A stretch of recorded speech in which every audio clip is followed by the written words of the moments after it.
ostilatzaile harmonikoa aztertuko dugu. Bueno, lehenengo eta behin, daukagun energia potentziala, kasu honetan, ondorengoa dugu. Bat biren K bat X karratu, hau da, hartuko dugu kasurik orokorrena, ze gero eta orokorrena ostilatzaile anisotropoa dugu. Non kasu honetan osagai bakoitzak duen K konstanteak diferenteak dira. Karen balioak guztietan berdinak badira, orduan daukagun ostiladore isotropoa izango dugu. Eta hobe da zer esanik ez, kasu orokorren batetik, kasu partikular batera joatea, hau da, anisotropotik isotropora joatea, aldrebes ezin dugu egin, ez? Eta ikusiko dugu ze berezitasuna agertzen diren daukagun ostiladore isotropoa denean. Bueno, Karen funtzioan hauze dugu, baita adiera dezakegu omegaren funtzioa nola baitez, eta definitu dezakegu K bakoitzarekin lotutako omega bat, K bat jar dezakegu M berdin omega bat karratu. Azken finean da omegaren definizioak omega eta Karen arteko erlazio bat definitzea, eta K2 dugu M omega bi karratu, eta azkenik K3 hori baita omega iruren funtzioan jar dezakegu M omega iru karratu.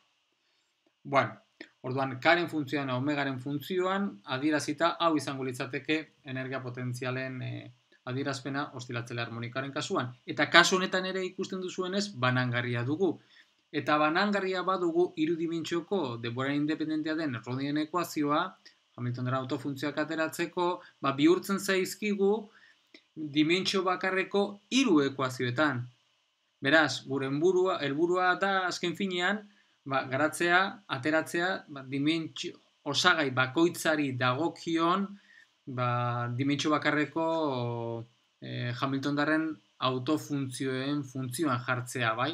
Orduan, banangarria denez, gure uhin funtzioak izango du 3 zenbaki kuantikoak N1, N2, N3, eta aldagai banangarrien metoda aplikatuz, separatu indezakegu X ekarpena, Y-ren ekarpena, eta Z-ren ekarpena.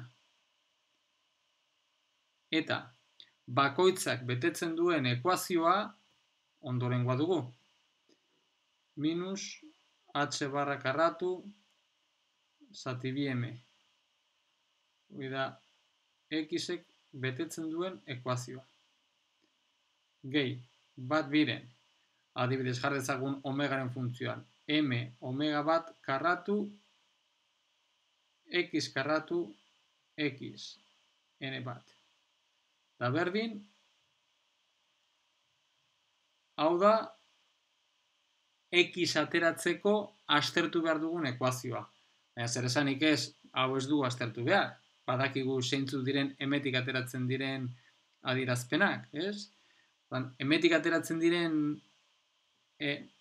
uhin funtzioak, dimentsio bakarreko ekuazio horretatik ateratzen diren autofuntzioak, badakigu direla, Hermiteren polinomioekin dago lotuta.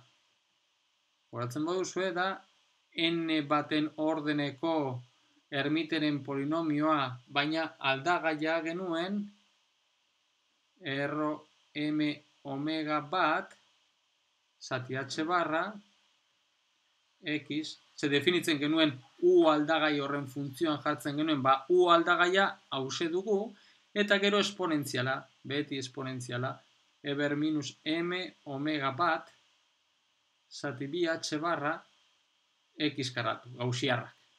Bai? Eta honekin batera, genuen N bat, dala berdin, bat biren gehi N bat, H barra omega bat. Non, N bat hori, zerotik aurrerakoa den zenbaki naturala. Dugun. Bueno, hau da, lehenengo osagaiari dagokion ekuazioa garatzerakoan ateratzen dugun emaitza. Baina berriro, ez dugu garatu behar izan. Bakarrik egin duguna izan da dimentsio bakarreko emaitzak hartu. Hau, X osagairekin dagokiona. Y osagairi dagokiona, gauza bera. Agertzen den ekuazioa berdina izango genuke. Berdina daukagu. Azken finean, hemen izango genuken omega bi karratu.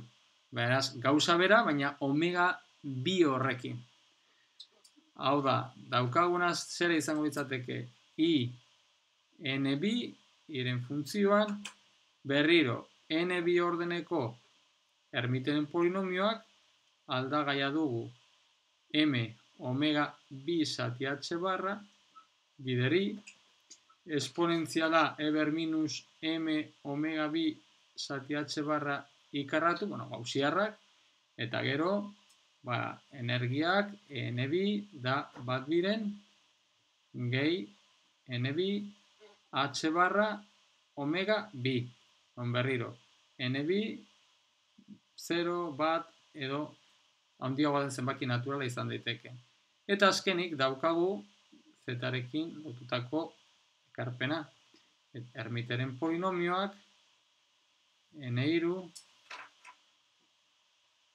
M omega 3 H barra Z gauziarra omega 3 zati H barra Z karratu eta N3 da berdin bat biren gehi N3 H barra omega 3 N3 da zerotik aurrera. Baita zenbaki naturala. Oso ondo, honekin, badakigu, zein izango den uin funtzioa, zein izango den daukagun autobalioak, eta zer esanik ez, hemetik ateratzen dugun uin funtzioan adierazpen orokorra, berriro badakigu zein izango den, baina danak elkarrekin jartzeko ez nolabait, daukagu hiru zenbaki kuantiko, eta izango dugu lehenengo ermiteren polinomioak. N bat, ez dut jarriko hemen dagoen aldagai hori dugula, gero daukagu N bi, eta gero beste hirugarren ermiteren polinomia N3. Eta gero daukagu esponentzialak, E ber minus M omega bat zati bi H barra X bat karratu, X bat baino, X karratu,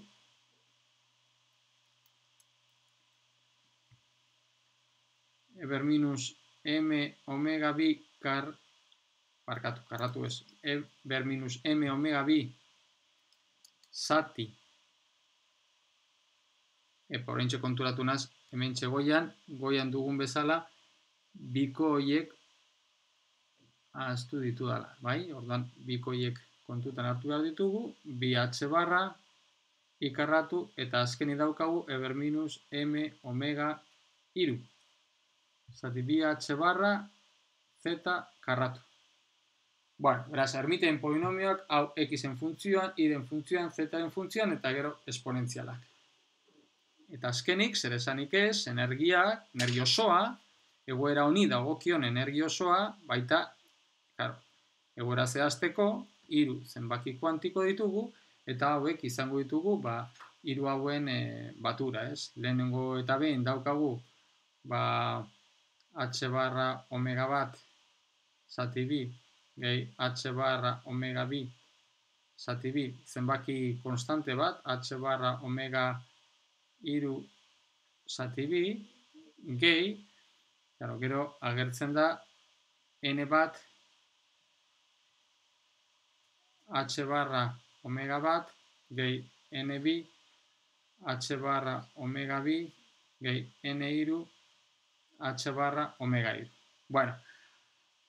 Orduan, oinarrizko egoera zein izango litzateke, hemetik ateratzen dugun, oinarrizko egoera, izango dugu N bat, N bi eta N3 zero denekoa, eta eraz, hiru hauen batura geratuko litzaiguke. Urrengo egoera, lehenengo egoera kitzikatua zein izango denukeen, esate baterako ematen badugu omega bat. Bestea baino txikiagoak direla, orduan izango genuken n bat, eta n2 eta n3 0 direnekoak. Bueno, eta horrela, atera ditzakegu ordenatuta zeintzuk izango genituzken, ateratzen diren energia maila diferenteak, energia maila diskretoak direnak. Eta hemen ere, ze gertatzen da gure sistema simetria handiagoa badu, hau da, sistema osziladore harmonikoa isotropoa denean? Bueno, osziladore harmonikoa isotropoa badugu, orduan,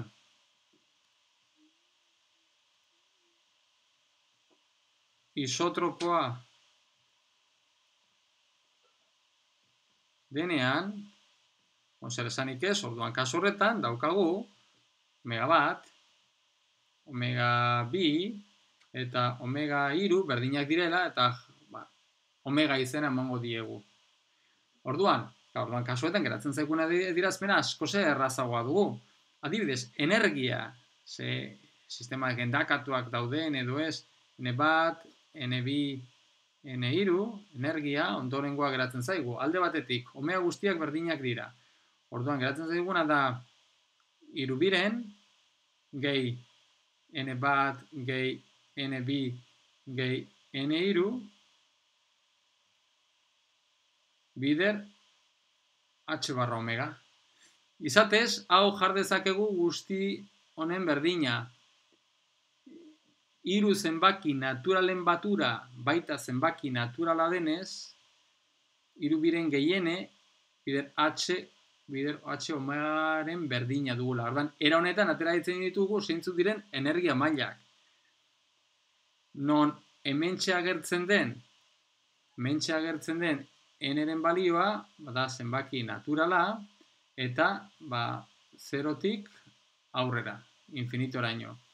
Adibidez, egiten badugu, energien irudiak aztertzen badugu, hementxe dugu, demagun hemen, energiak ditugula, hau izango dugu 0 maila, hemen 0 dugu. Orduan, lehenengo energia, n berdin 0 dagokiona, hau izango dugu, 3 biren H barra omega. Zer esanik ez, energia ezin da 0 izan, ez da, Heisenbergen ziurgatasun printzipio dela eta hau dugu, n berdin 0 denekoa. Eta kasu honetan, zer esanik ez, n1, n2 eta n3, 0 izan behar dira. Urrengo egoera, n berdin bat denekoa, n berdin bat badugu, orduan urrengo egoera daukagu hemen, eta hemen dugu, bost biren H barra omega. Baina, klaro, kasu honetan, hau da, n berdin bati dagokiona. Baina hemen, klaro, n bat, n2 edo n3 balioak diferenteak izan daitezke n berdin bat ateratzeko. Ze hori izan daiteke lortu dezakegu ondorengo hirukoteen balio diferentekin. Hau da, n bat, n2 0, n3 0rekin, baita lortzen dugu n bat 0, n2 bat, n3 0rekin, eta azkenik baita lortzen dugu ondorengo hirukote honekin. Beraz, kasu honetan, aurreko oinarrizko egoerari dagokion endakapena batekoa badugu ere, lehenengo egoerak itzikatuari dagokion endakapena 3 dugu. Ze lortzen dugu? Egoeran isotropoaren kasuan, goratzen baduzue, ez zegoen endakapen argirik. Zorizko endakapenak egon daitezke, baina ez horrelakoak hementxe ditugun bezala. Hemen, egoera isotropoan, agertzen den ezaugarri berezia da egoera endakatua dugula. Eta hori gertatzen da, simetria handiagotzearekin. Ez potentzia osin infinitu karratuarekin gertatzen zitzaigun bezala.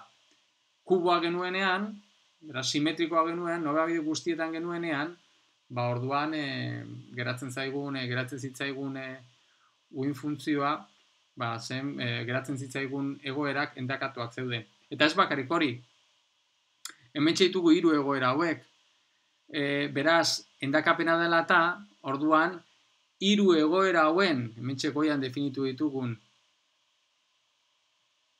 balio N1, N2 eta N3 balio diferentek hiru egoera hoien arteko edozein kombinazio lineala egiten badugu, baita izango dugu Hamilton-daren autofuntzioa. Ordan, zein hartu? Printzipioz nahi duguna. Gerta daiteke, segun eta zetarako nahi dugun, bat edo bestea interesanteagoa izan daitekela, ez? Baina, bueno, hori segun eta ze kasua dugun, eta segun eta zer aztertu nahi dugun, ez? Baina, printzipioz, edozein bat hartu dezakegu. Baina berriro, ondorioa eta azpimagarria dana, zenba eta simetria handiago izan, endakapena handiago dugula. Eta zer esanik ez, maila handiagotzerakoan, endakapenak handiagoak izan daitezke ere.